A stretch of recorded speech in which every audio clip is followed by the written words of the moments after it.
Once upon a time, in a faraway kingdom nestled between rolling hills and sparkling rivers, there lived a king renowned for his honesty. His name was not known to many, as he ruled the small kingdom under an assumed identity, for he had chosen to live among his people as one of them, renouncing the luxuries of the royal life. He resided in a modest house with his wife and children, just like any ordinary family in the kingdom. Now, this king wasn't just honest in his personal life. He demanded honesty from everyone in his kingdom. Every morning, as the sun peeked over the horizon, he would gather the townspeople in the town square and ask them, "Tell me, have you done anything dishonest today?" If anyone admitted to lying, or cheating, or stealing, no matter how small the offense, they were banished from the kingdom. Although nobody understood the reason behind his bizarre habit, they all followed his rule out of respect and fear. One day, the king was strolling through the market when he heard a commotion. He saw two men arguing over a lost dog.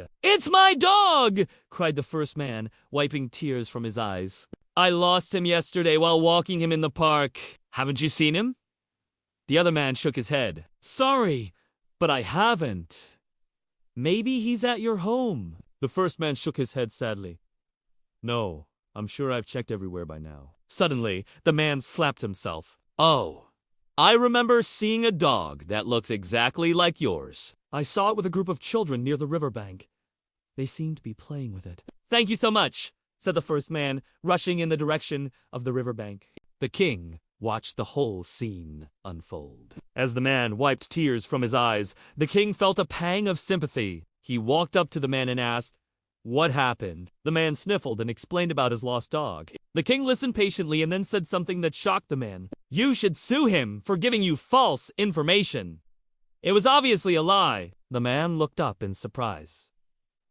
"But your majesty, he didn't mean to lie. And besides, he helped me find my dog." "That doesn't matter!" the king insisted. "A lie is a wrong, and we cannot tolerate dishonesty in our kingdom." The man hesitated, torn between his desire for justice and his respect for the king's wishes. Seeing his dilemma, the king added, "Don't worry, I'll handle it myself." He summoned the man who had given directions to the first man and asked him why he had lied. The man broke down and confessed that he had made up the story because he didn't want the children to get into trouble. "They had taken my goat without my permission, and I was afraid you'd punish them if I told the truth. So I lied." The king considered this for a moment. Then, turning to the rest of the townspeople gathered there, he declared, "From today onwards, we will no longer banish liars from our kingdom. Instead, we will give them a second chance and an opportunity to make amends." Everyone gasped in surprise, including the man who had given false directions. "But, Your Majesty," one of the townspeople asked, "won't that encourage dishonesty?" The king smiled. "No, because now they know that while lies may get them out of trouble temporarily, they'll have to face the consequences sooner or later. Only those who are honest and sincere will truly be valued in our kingdom." News of the king's decision spread like wildfire throughout the kingdom. People started to view honesty not as a mere virtue, but as a necessity for a happy and peaceful life. Over time, the king became fondly known as the Honest King. People from neighboring kingdoms would visit just to hear his tales and learn from his example. However, some people couldn't accept the idea of honesty being the best policy. One such person was the king's own son. Prince Darius was known throughout the land as a troublemaker. He was always getting into scuffles and was never truthful with his parents. The king and the queen had given him countless warnings, but their son just wouldn't change his ways. One evening, the king decided to take matters into his own hands. He called Darius into his study and said, "I want you to go to the market and buy a loaf of bread and a bottle of wine. But don't tell anyone that you're the prince. Just blend in with the commoners." Darius rolled his eyes. "Why do I have to do that?" "Everyone knows I'm the prince. Besides, what's the fun in that?" The king sighed. "This will teach you the value of living an honest life. You might even learn a thing or two about being truthful." Darius knew better than to argue with his father, so he set off for the market. At the market, Darius found a small bakery with a long queue. He thought to himself, "Being the prince certainly has its perks." He pushed his way to the front of the line and shouted, "Make way for the prince!" "I have to leave. Hurry up." The baker looked up in annoyance and yelled back, "Go to the end of the line!" just like everyone else. Darius was stunned. He couldn't believe someone would talk back to him. But before he could say anything, a customer handed him his bread and wine and gestured for him to pay the cashier. Darius went to the counter, but he realized he didn't have any money. He tried to explain that he was the prince, but the cashier just shook his head and pointed to the door. "Get out!" he said.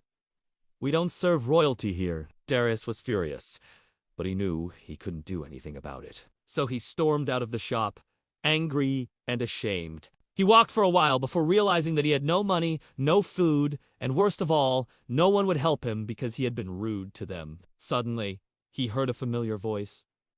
Well, look what the cat dragged in." It was Prince Caius, his father's younger brother, who had always been jealous of Darius's position as heir to the throne. "What brings you here, Caius?" Darius asked, trying to sound tough. But Caius just laughed. "You look like a beggar." "What happened?" "Huh?" Darius growled. "Stay out of this, Caius." But Caius wasn't in the mood to listen. "Looks like someone needs some help.